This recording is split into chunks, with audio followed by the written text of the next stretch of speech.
हरिः ओं श्रीगुरुभ्यो नमः।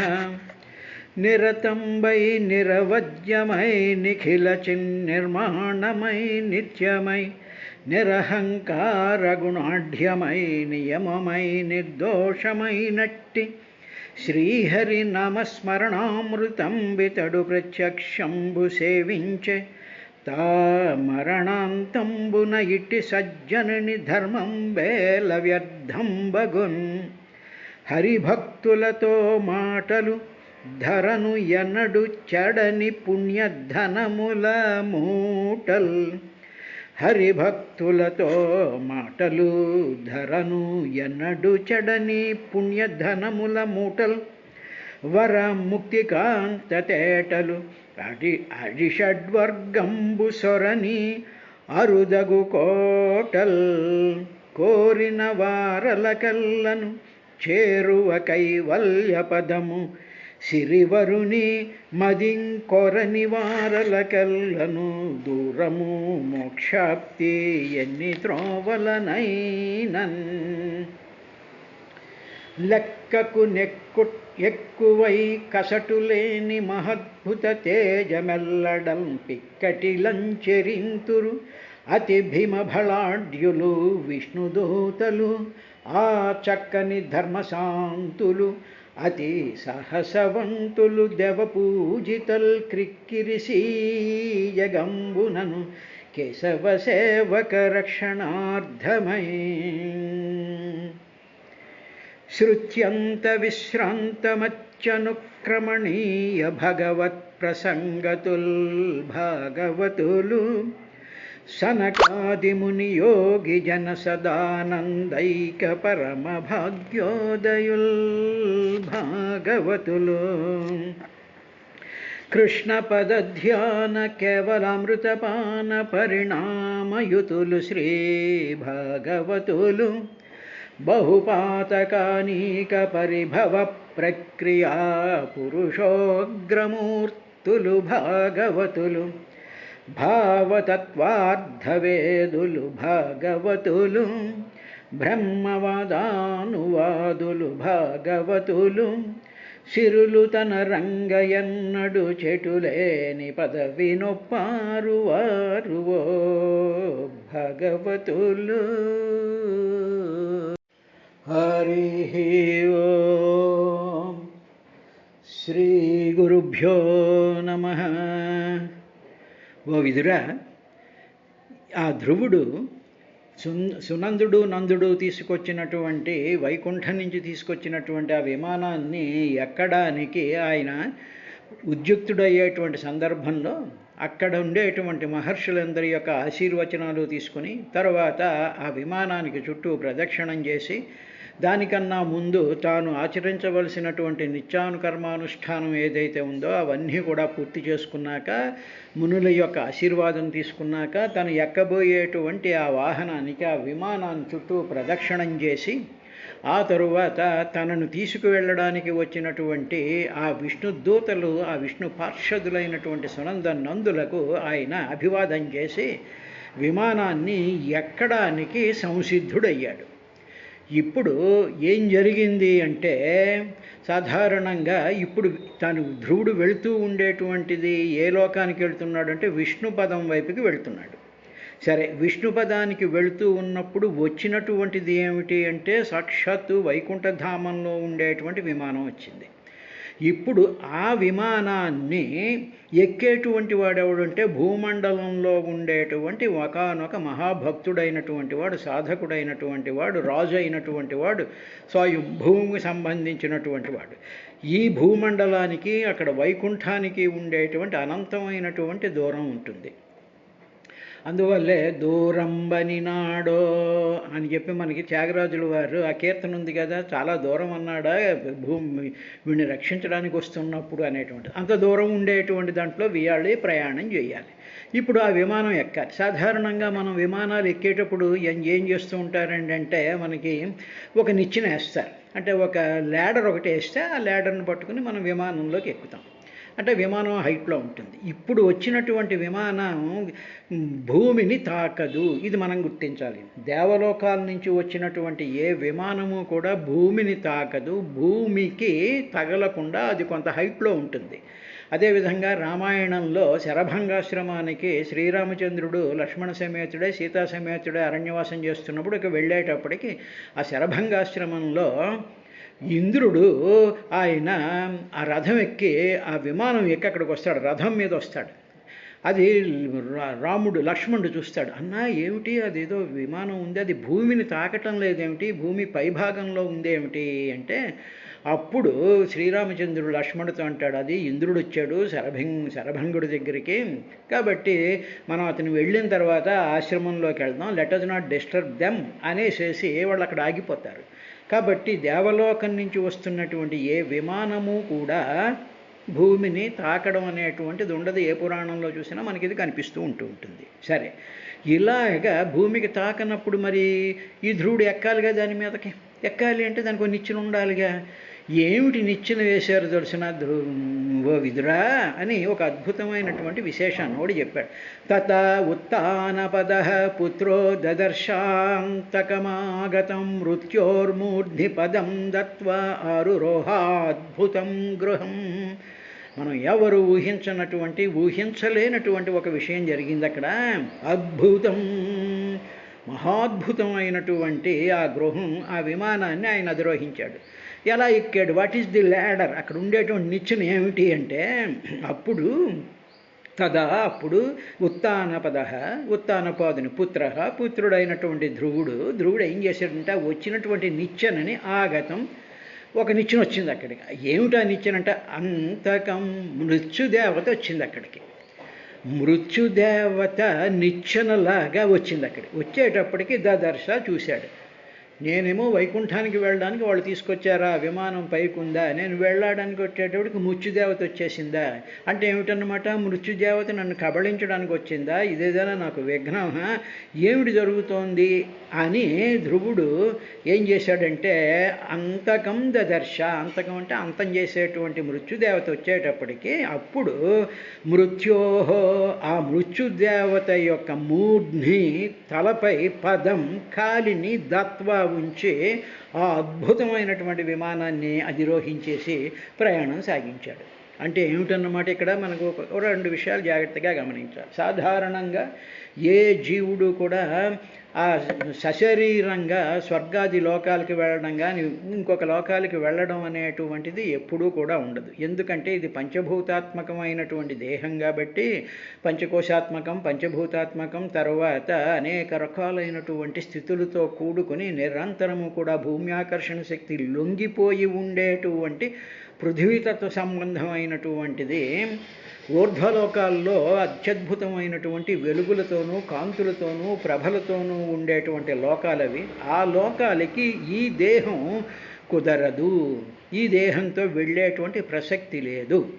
కాబట్టి అందువల్ల ఏమవ్వాలి, ఆ దేహం పడిపోవాలి. దేహం పడిపోయిన తర్వాత ఈ జీవుడు చేసుకున్నటువంటి పుణ్యం వల్ల లేకపోతే పాపం వల్ల ఆయా లోకాలకి, పాపం చేసుకుంటే నరకంలోకి, పుణ్యం చేసుకుంటే స్వర్గలోకాలకి వెళ్ళేటువంటిది ఆ లింగదేహం. అది యాతనా దేహము లేకపోతే మరొక దేహము అంటారు. ఆ దేహం పంచభూతాత్మకం కాదు, అది జ్యోతిస్వరూపంగా ఉండేటువంటి మలినములతో ఉండేటువంటి ఆలోచనలు, చిత్త వాసనతో కూడుకున్నటువంటి దేహం.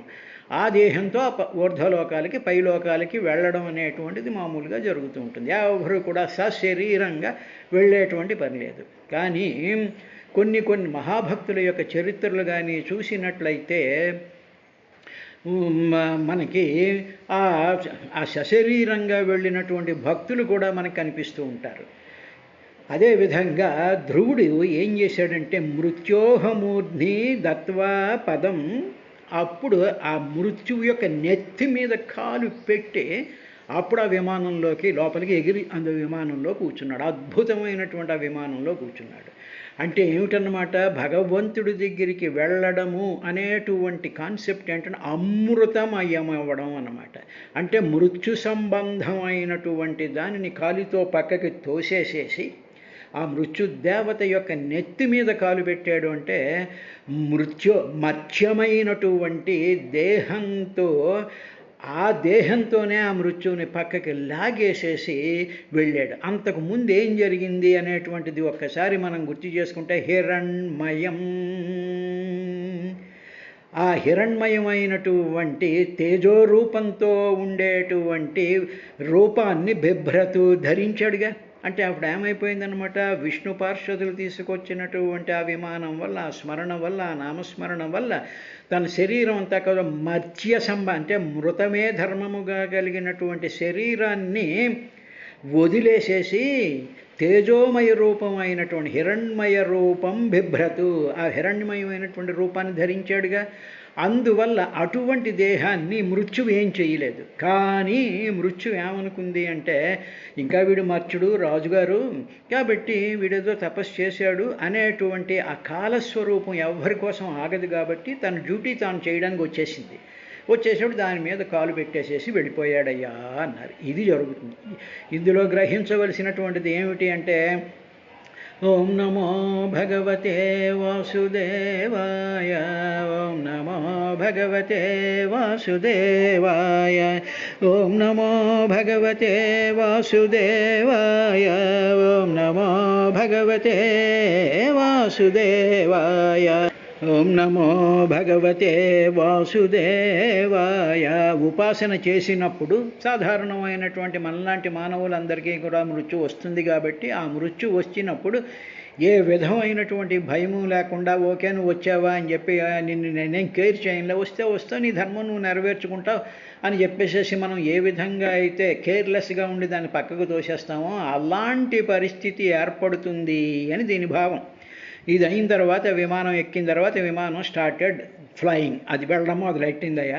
తదా దుందుభయో నేదుర్మృదంగ పణవాదయ గంధర్వముఖ్యా ప్రజగుః పేతుః కుసుమవృష్టయ.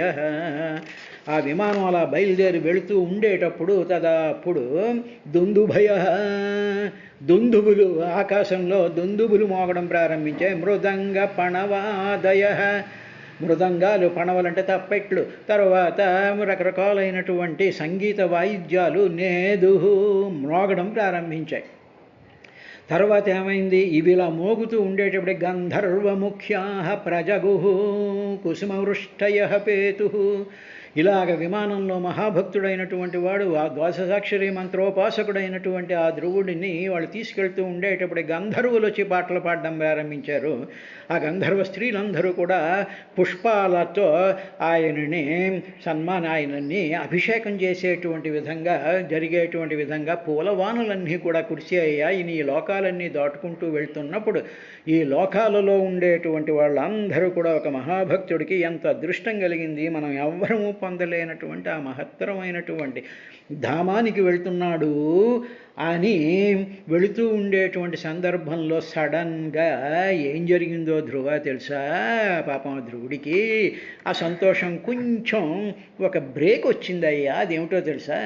సచ స్వర్లోకమారోక్ష్యం సునీతం జననీం ధ్రువ అన్వస్మరదగం హిత్వా దీనాం యస్యే త్రివిష్టిపం. స్వహలోకం, స్వర్గలోకానికి ఆరోక్ష్యం, అధిరోహించబోయేటువంటి సహధ్రువ, ఆ ధ్రువుడు. అంటే స్వర్గలోకం ఏమిటండి మధ్యలో అంటే, మధ్యలో ఉంటాయి కదా స్టేషన్స్ ఉంటాయి కదా, ఏదో సికింద్రాబాద్ జంక్షన్ అని, బాలాపూర్ జంక్షన్ అని, ఏదో మొఘల్ సరాయ్ జంక్షన్ అని ఉంటాయి కదా, అవి వెళుతూ ఉండేటువంటి సందర్భంలో అలాగా ఈ స్వర్గలోకంలో నుంచి వెళ్ళేటువంటి సందర్భంలో అదొక అర్థం. తర్వాత అంటే ఏమిటి, ఎక్కడైతే పరమమైనటువంటి సుఖం ఉంటుందో వైకుంఠధామం కూడా స్వర్గం కిందే అప్పుడప్పుడు మనకి కొన్ని సంకేతాల్లో చెప్తూ ఉంటారు. స్వహలోకం, స్వర్గలోకానికి, స్వహ అంటే పరమాత్మ యొక్క లోకము అని అర్థం. ఆరోక్ష్యం అలా దాన్ని అధిరోహించడానికి వెళ్తూ ఉండేటువంటి సహధ్రువ, ఆ ధ్రువుడికి మధ్యలో జననీం సునీతిం అనుస్మరత్, ఒక్కసారి తల్లి జ్ఞాపకం వచ్చింది. ఏమండి, అంత మహత్తరమైనటువంటి అద్భుతమైనటువంటి ఆనందంతో అనుభవంతో నిండిపోయే అటు పిల్లల్ని, పెళ్ళాలని, రాజ్యాన్ని, సంపదల్ని మొత్తం అంతా వదిలేసి వచ్చినటువంటి వాడికి సడన్గా జననీం సునీతిం అనుస్మరత్, తల్లిని స్మరించాడు. ఎంతటి మహాభక్తుడైన వైకుంఠధామానికి వెళ్తున్నటువంటి వాడైనా మాతృరుణము, మాతృదేవి మీద, తల్లి మీద జ్ఞాపకం అనేటువంటిది ఎవరికైనా ఎటువంటి పరిస్థితుల్లోనైనా కలుగుతూ ఉంటుంది. అలాగా స్మరణ కలిగింది అంటే వాడు నిజమైనటువంటి మానవుడు అనిపించుకుంటూ ఉంటాడు. అటువంటిది బుద్ధి లేనటువంటి నవనాగరికతల్లో డబ్బుల యొక్క మత్తులో పడిపోయినటువంటి ఈ దరిద్రులందరూ కూడా తల్లుల్ని గుర్తుపెట్టుకోకుండా ఆశ్రమాల్లో జాయిన్ చేసేసేసి ఏదో డబ్బులు బారేసాం, వాళ్ళ ముడ్డికి అడుగుతుంది. వేధవల్లారా, తల్లేమో నీ ముడ్డికి అడిగిందా, నీకు స్నానం చేయించిందా, నీకు నోట్లో అన్నం పెట్టిందా, నీకు జ్వరం వచ్చే ఏడిచిందా? అటువంటి తల్లిని నువ్వు పారేసి మీలాంటి ఇటువంటి దుర్మార్గుల్ని వాడు ఎవడైనా సరే చెప్పు తీసుకొట్టాల్సినటువంటి అవసరం ఉంది అని భాగవతం చెప్తోంది. అంతటి స్థితిలో వెళుతూ ఉండేటువంటి ఆయనకి తల్లి సునీతిం అనుస్మరత్, నా తల్లి ఏమైంది, నా తల్లి అనేటువంటి ఒక్క భావం ఆయన మనసులోకి వచ్చేసి అనుకున్నాడు, చాలా దీనురాలు నా తల్లి, ఏమో ఎక్కడుందో ఏమిటో అని హిత్వా, నేను నా తల్లిని వదిలిపెట్టి విడిచిపెట్టి ఆగం, వెళ్ళటకు శక్యం కానటువంటి, ఎవ్వరూ వెళ్ళలేనటువంటి ఆ స్వర్గలోకానికి నేనా వెర్రిపీనుగులాగా నా తల్లిని వదిలిపెట్టేసి ఆగం వెళ్ళడానికి వెళ్ళిపోతున్నాను. నేను ఎక్కడికి అంటే ఆగం, ఎవ్వరూ వెళ్ళడానికి వీలు లేనటువంటి త్రివిష్టపం, ఆ స్వర్గలోకానికి యాస్యే వెళ్ళబోతున్నాను నేను అని ఒక్కసారి తన మనసులో, నా తల్లిని వదిలేసి నేను వెళ్ళిపోతున్నానా, నా తల్లిని నా తండ్రిని ఇక్కడికి వదిలేసి లండన్ పోతానా, అమెరికా పోతానా, వాళ్ళ ఊసే నాకు అక్కర్లేదా, వాళ్ళు ఏడుపులేదో వాళ్ళు ఏడుస్తారా అని చెప్పి ఆ డాలర్స్నో ఆ పౌండ్స్నో వాటిల్నో చూసుకొని కక్కుర్తి పడిపోయేటువంటి పరమ దరిద్రమైనటువంటి మానసికావస్థ ధ్రువుడికి రాలేదు, అలా రాకూడదు అని చెప్పి భాగవతంలో ధ్రువుడి సంతతి అయినటువంటి మానవులకి హితోపదేశం చేస్తోంది భాగవతం. అయిన తర్వాత త్రివిష్టపదం యాస్యే, నేను వెళ్ళిపోబోతున్నాను అని ఒక్కసారి విమానాన్ని స్టాప్, నన్ను వెనక్కి తీసుకెళ్ళిపోండి అనేస్తాడేమో అనేటువంటి సస్పెన్స్ అక్కడికి వచ్చేటప్పటికీ ఏం చేశారంటే, ఆ విష్ణు పార్షదులు ఉన్నారుగా, సునందునందులు, వాళ్ళు ఓ విదురా ఇది వ్యవసితం తస్య వ్యవసాయ సురోత్తమౌ దర్శయామాసతుర్దేవీం దేవయానేన గచ్చతి. ఇలాగా ధ్రువుడు ఒక్కసారి డీలా పడిపోయి ఒకసారి డల్ అయిపోయేటప్పటికీ ఈ విధంగా తస్య ఆ ధ్రువుని వ్యవసితం భావనని వ్యవసాయ, ఈ సునందనందులు ఎదురుగా కూర్చున్నారుగా, మహాభక్తుడైనటువంటి వాడిని చూస్తూ అబ్బా శ్రీహరిని ప్రేమించినటువంటి వాడు వీడు, శ్రీహరే ఈయన్ని ప్రేమించాడు అబ్బా అని ఎదురుగా కూర్చున్నటువంటి ఆ సునందనందులిద్దరూ ఎదురు సీటుల్లో కూర్చున్నటువంటి వాళ్ళు ధ్రువుడిని చూసేటప్పటికి ధ్రువుడి మనసు ఒక్కసారి మ్లానం అవడం చూసి వాళ్ళు తెలుసుకుని సుర ఉత్తమౌ, ఆ దేవతల్లో మహోత్తమ శ్రేష్ఠులైనటువంటి ఆ నందసునందులు దేవయానేన దేవీం దర్శయామాతు, దేవయానేన దేవమార్గం అని చెప్పి ధూమ మార్గం అని 2 మార్గాలు ఉంటాయి. జీవుడు వెళ్ళిన తర్వాత పుణ్యం చేసుకున్నటువంటి వాడు దేవమార్గంలో వెళ్తాడు, ఆ రోడ్లో వెళ్తాడు, అదొక హైవే. ధూమ మార్గం అంటే పాపాలు చేసుకున్నటువంటి వాళ్ళు, అవినీతి పరులు, ఇలా తల్లిదండ్రుల్ని వదిలేసినటువంటి పాపాత్ములందరూ వెళ్ళేటువంటి ధూమ మార్గం అనేటువంటి మార్గంలో నరకానికి అక్కడి నుంచి ఏదో పోతారు. కాబట్టి ఇటు వెళ్ళేటువంటి వాళ్ళని అప్పుడు వాళ్ళకి అర్థమైపోయింది ధ్రువుడు ఎందుకు బాధపడుతుంది, ఇలా చూడండి ధ్రువుడు గారు అని చెప్పి ఇలా చూపించేటప్పటికీ ధ్రువుడి విమానం కన్నా ముందు ఆ రూట్లో వెళ్తున్నారు, ఆ హైవేలో వెళ్తున్నారు. ఈ విమానం కూడా ఆ హైవేలోనే వెళ్తోంది. ఆ వెళుతూ ఉండేటప్పుడు తన విమానం కన్నా ముందెళ్తోంది. దేవయానంలో వెళుతూ ఉండేటువంటి గచ్చతీం, వెళుతూ ఉండేటువంటి దేవీం సునీతిని దర్శయామాసతు, చూపించారు. చూడవయ్యా, నువ్వు బాధపడుతున్నావు కదా అమ్మను వదిలేశానని, చూడు నీకన్నా ముందే విమానంలో నువ్వు చేరుకోవలసినటువంటి ప్రాంతానికి కూడా వెళ్ళిపోతోంది అని చెప్పి దర్శయామాస సునీతిని దేవయానేన గచ్చతి, దేవయానంలో వెళ్తూ ఉండేటువంటి ఆవిడ్ని, ఆ దేవోత్తములైనటువంటి ఆ పైలట్లు ఇద్దరు కూడా ఆయనకి చూపించారు. చూపించేటప్పటికీ అప్పుడు ఈయన మనసు శాంతించి, అమ్మయ్యా నా తల్లి ఎక్కడో ఏ ఆశ్రమంలోనో లేకపోతే ఈ అసైలం లాంటి అనాథాశ్రమాల్లో లేదన్నమాట, నాకన్నా ముందు వెళుతోంది. భగవంతుడు నా మనసును అర్థం చేసుకున్నాడు, నా తల్లికి కావలసినటువంటి అంతా చేస్తూ ఉన్నాడు అంటారు. అదేవిధంగా భగవాన్ రమణ మహర్షి కూడా తల్లిని తన దగ్గర పెట్టుకుని తల్లికి ఆయన మోక్షం ఇచ్చి తల్లిని సమాధి చేసిన తర్వాత దాని మీద శివలింగాన్ని పెట్టి శ్రీచక్రార్చన ప్రతిష్ఠ చేసి తల్లిని అద్భుతమైనటువంటి మాతృ దేవాలయం అంటారు ఇక్కడ, అటువంటి దేవాలయాన్ని తన ఆశ్రమంలోనే కట్టించి పూజ చేశారు. అదేవిధంగా తల్లి మరణ సమయంలో నువ్వు రావాలి అని తలుచుకున్నప్పుడు ఎక్కడో హిమాలయ పర్వతాల్లో సంచరిస్తూ ఉండేటువంటి శంకర భగవత్పాదులు ఒక్కసారి తల్లిని చూడ్డానికని చెప్పి అంత దూరం ఒక్కసారి ఆయన వచ్చి తల్లి యొక్క రుణం తీర్చుకున్నారు. అదేవిధంగా మహాత్ములైనటువంటి వాళ్ళ జీవిత చరిత్రలు చూసుకున్నట్టయితే తల్లిదండ్రుల పితృరుణము అంటారు. ఆ పితృరుణం తీర్చుకోవలసినటువంటి బాధ్యత ప్రతి మానవుడికి ఉంటుంది అనేటువంటి విషయాన్ని దీంట్లో భాగవతంలో ఆ విధంగా ఆయన చూపించాడు. అయిన తర్వాత ఇప్పుడు ఏం జరిగింది అంటే, తత్ర ప్రశంసద్భిః పథి వైమానికైః అవకీర్యమాణో దదృశే కుసుమైః క్రమశోగ్రహాన్. అమ్మయ్య అని చెప్పి ఆయన బాగా రిలాక్స్ అయ్యి, తల్లి విమానం ముందెళ్తోంది, తన విమానం వెనకొస్తుంది కాబట్టి ఆ తల్లి ఏం చేస్తుందో ఏమిటో అని చెప్పేసి ఆయన ఫాలో అవుతూ ఆ తల్లిని అలా చూసుకుంటూ వెళుతూ ఉన్నాడు. అంటే ముందు ఒక మోటార్ సైకిల్ మీద వెళ్తున్నాం అనుకోండి, మనం రెండో మోటార్ సైకిల్ మీద వెళ్తుంటే ముందు వాళ్ళని చూస్తూ వెళ్తుంటాంగా, అదేవిధంగా తల్లిని చూసుకుంటూ ఈయన వెళ్తున్నప్పుడు పది మార్గంలో తత్ర అక్కడక్కడ ప్రశంసద్భిః వైమానికైః, ఈ లోపల అనేక విమానాలు ఆయా దేవయానంలో వెళుతూ ఉన్నాయి. ఆయా లోకాల్లోకి ఆయా ఫ్లైట్స్ వెళుతూ ఉన్నాయన్నమాట. ఆ వెళుతూ ఉండేటువంటి వాళ్ళందరూ కూడా ఒకసారి ఇటు చూసేటప్పటికీ తత్ర అక్కడక్కడ ప్రశంసద్భిః వైమానికైః, ఆ విమానాల్లో వెళుతూ ఉండేటువంటి పుణ్యాత్ములు ఆయా లోకాల్లోకి వెళుతూ ఉంటారు, వాళ్ళందరూ కూడా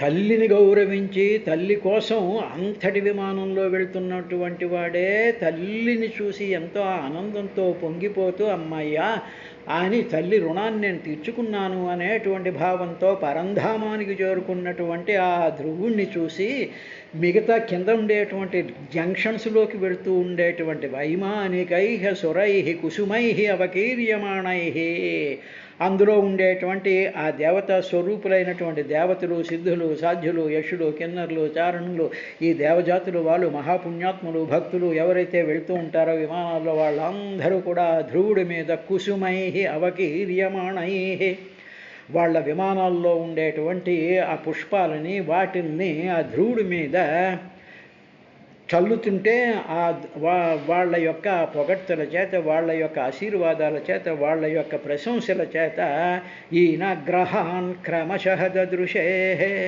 అలా వెళుతూ ఉండేటప్పటికి అనేక రకాలైనటువంటి గ్రహాలు, అంటే మన సోలార్ కుటుంబంలో ఉండేటువంటి ఈ గ్రహాలే కాదు, ఇవి బ్రహ్మాండమైనటువంటి అంతరిక్షంలో వెళుతున్నప్పుడు కొన్ని వేల లక్షల కోట్ల గ్రహాలు ఇవన్నీ ఉంటూ ఉంటాయి. ఒక్కొక్క మిల్కీ గెలాక్సీస్లో ఒక్కొక్క దీంట్లో కూడా అనేక రకాలైన కొన్ని లక్షల నక్షత్రాలు, ఆ నక్షత్రాల చుట్టూ ఉండేటువంటి గ్రహాలు, వీటిలన్నిటినీ కూడా గ్రహాన్ క్రమశః దదృశే, క్రమక్రమంగా వాటిలన్నిటినీ కూడా చూసుకుంటూ వెళ్ళాడయ్యా. అలాగా వెళ్ళిన తర్వాత ఇంకా నెక్స్ట్ ఏమిటి జరుగుతోంది అనేటువంటి విదురుడికి చెప్తూ, త్రిలోకీం దేవయానేన సో అతివ్రజ్య మునీనపే పరస్తాద్యుధ్రువగతిర్విష్ణోః పదమధాభ్యగాత్. ఆ తర్వాత ధ్రువగతి, నిశ్చలమైనటువంటి గమనం గల సహా ధ్రువుడు, అంటే ఆ విమానం ఇంకా ఒడిదుడుకులు లేకుండా ఈ ప్రెషర్ డిఫరెన్సెస్లో విమానం ఇటు అటు ఊగిపోతూ ఉంటుంది చూసారా, అలా విమానం లేకుండా ధ్రువగతి నిశ్చలంగా పెర్ఫెక్ట్గా యూనిఫామ్ వెలాసిటీతో దేవయానేన త్రిలోకీం సమూహం మునినా అపి, అలా వెళుతూ ఉంటే దేవలోకాలు, అనేక రకాలైనటువంటి దేవలోకాల్ని, ఆ దేవలోకాల్లో అక్కడక్కడ సంచరిస్తూ ఉండేటువంటి మునీన్ సప్త ఋషుల్ని అతివ్రజ్య దాటి వెళ్ళి పరస్తాత్ ఆ పైన యత్ ఏదైతే విష్ణోః పదం అభిఆగాత్, ఆ విష్ణు పదానికి అభిగాత్ అక్కడికి చేరుకున్నాడయ్యా అని చెప్పి మనని కూడా ఆ ప్రయాణంలో పార్టు చేశాడు మైత్రేయ మహర్షి విదురుడికి చెప్తున్నట్టుగా అని చెప్పి సుఖ మహర్షి పరీక్షణ్ మహారాజుకి చెప్పినట్టుగా సూత మహర్షి సౌనికాది మహర్షులకి నైమిసారణ్యంలో చెప్పాడు అనేటువంటి విషయాన్ని అయిన తర్వాత రేపటి కార్యక్రమంలో మిగతా ఏం జరిగింది అనేటువంటి విశేషాన్ని చూద్దాం.